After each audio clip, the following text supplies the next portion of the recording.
Guys, I got a haircut today, and I don't like it. I don't like it. Ah! So we're gonna be wearing a hat and a hoodie. And a hoodie? No, not the hoodie. I feel like it always takes like 7 to 10 days after a haircut for your hair to get into like peak form. Also, new lens, guys. You guys see this? I could go like zoom in, zoom out. Woo! Sorry, guys. First video of the year. I kind of gotta get the jitters out of the way, you know? Look, I know we haven't talked in a while, guys, so I thought it'd be nice to do a presentation on the top 5 people I will never see again. Before we go any further, there are a couple requirements you need to meet to be included in this group. Number 1, you have to be someone I don't expect to see again in this lifetime. And number 2, you have to be top 5. That being said, we do have some honorable mentions that didn't make the list, including Judy Hopps.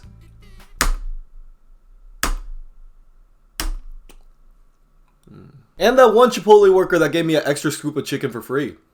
Okay, that's enough of that nonsense though. Let's get down to the actual list. Starting at number 1, this is the top person that I will never see again. The person that I really want to see the most, but I know that it will never happen again in this lifetime. Helen Keller. Moving on to number 2, OJ Simpson. I had a killer joke here, but I forgot it. Okay, now that we got those goats out of the way, let's move on to number 3. Edgar from kindergarten. That photo is also not a photo of Edgar from kindergarten. It's a photo of Kim Jong-un as a child. Anyways, Edgar was my best friend in kindergarten. In fact, he was probably my only friend. Because you see, in kindergarten, I didn't really talk. I don't even know if I knew that much English. My parents only spoke Korean at home, and I never left the house before I started school, and so, yeah, I didn't really speak English. Anyways, we'll come back to that in a second, but first I gotta introduce you to Edgar. So here are 3 things I don't know about Edgar. Number 1, his social security number. Number 2, his mother's maiden name. Number 3, the make of his first car. And number 4, if his name was actually Edgar. Might not have been. Here are 3 things I did know about Edgar though.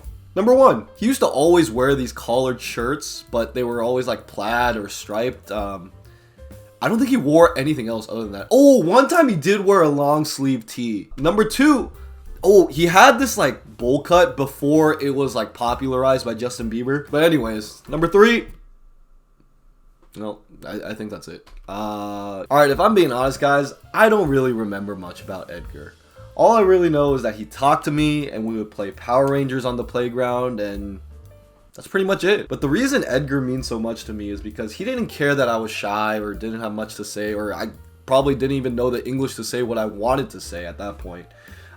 He just liked being with me, and that was enough for him. Even when no one else did, he'd be the one guy who would talk to me. In fact, I liked Edgar so much that on the last day of kindergarten, in my head, I thought this was the last day of school. Not just for the year, but forever. Like, I thought school was done forever after kindergarten. I didn't know I had to go back to school the next year, and the year after that, and the year after that, and the year after that. I thought I was just like, oh, I'm graduating school. I'm off to face the real world as a 5-year-old.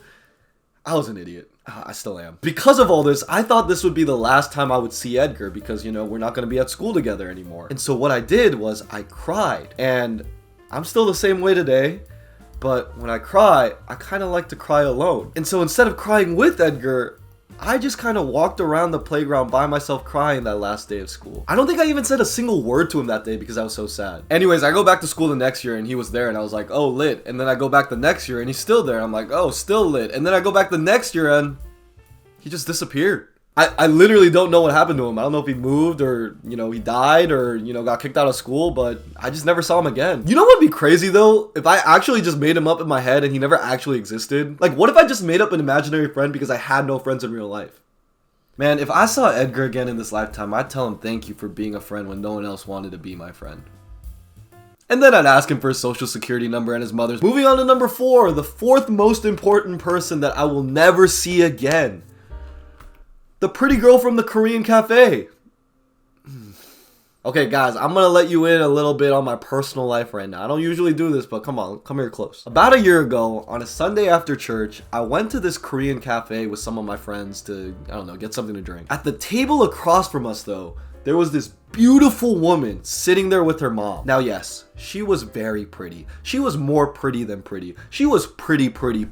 But, you know, I go for more than looks. And so the thing that made me most attracted to her was the fact that she was spending a Sunday afternoon with her mother at this cafe, and something about that made me feel like she was rooted and humble and sweet. And so I didn't talk to her. Don't get me wrong, in my head I did. Okay, schizo. But in real life, I didn't say a single word. But based on those conversations in my head, here are her 3 biggest red flags. Number 1, she is a woman. Every woman I've liked has rejected me. I mean, is there a bigger red flag than that? Number 2, she is Korean. Imagine being Korean. Number 3, she probably doesn't go to church or is in a relationship because she is too pretty. Whoa, that's a loaded red flag. Hold on. Look, I know, just give me a second. I'm gonna break it down for you. Let me explain this concept called pretty girl in church syndrome. Pretty girl in church syndrome describes this phenomenon where there are no pretty girls in church that are single. The reason for this is because there are so many guys at church, so many guys that are trying to lock it down right now. These guys, they could be 20 years old, 25 years old, 30 years old, 35, 40, it doesn't matter. If you're a single guy in church, the odds are you're trying to lock it down right now, get married right now. Now, because of that, a lot of these guys just keep shooting their shots until they find someone. And the way the world works is that the prettier people usually get asked out more often than the non-pretty people. This competition for pretty girls is pretty common all around the world. But the one thing that separates the church from the rest of the world, the one thing, it's that the supply of pretty girls is low. And we happen to love Jesus Christ. Look, you didn't hear it from me. I didn't say these words. I think everyone's pretty, especially at church. Everyone at church is so beautiful, so handsome. They're lovely people. But the odds are if you are pretty, you probably don't go to church. Boy, what does that say about me? Now, some people have theorized a reason for this. It's because in order to find God, you have to be at a pretty low state. You have to come to God humble and willing to admit that there's something greater than you, something more powerful than you, something that could alleviate your problems. But pretty people, they ain't got no problems.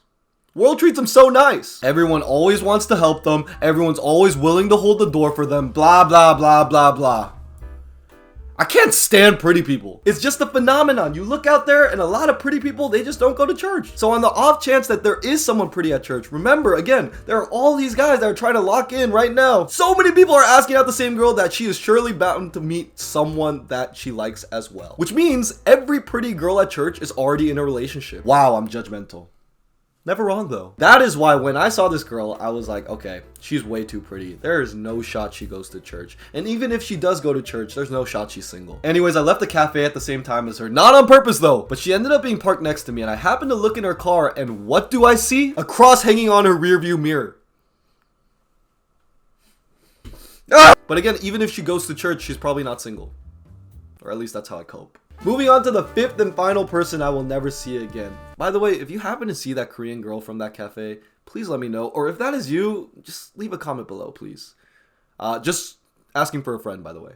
Number 5 is Miss Shelly. Miss Shelly is a homeless woman who used to sleep at a park that I live nearby. The first time I talked to her, I realized she had this disability that made it hard for her to talk to people. But Miss Shelly would usually sit on this one patch of grass in the park and just kind of watch the days go by. I never saw her ask people for money or for food or anything like that. But I think about her every time it rained and I try to get her like a chicken noodle soup. And I don't even know if she liked chicken noodle soup. I told her to tell me if she didn't like me, but she never said anything. So I hope she liked it. I'd see her almost every day because I pass by this park almost every single day. And every couple months I'd see her with a new blanket and it actually gave me some hope that there's some other people that are thinking about her as well. But about a year ago, one morning, I drove by and she wasn't there.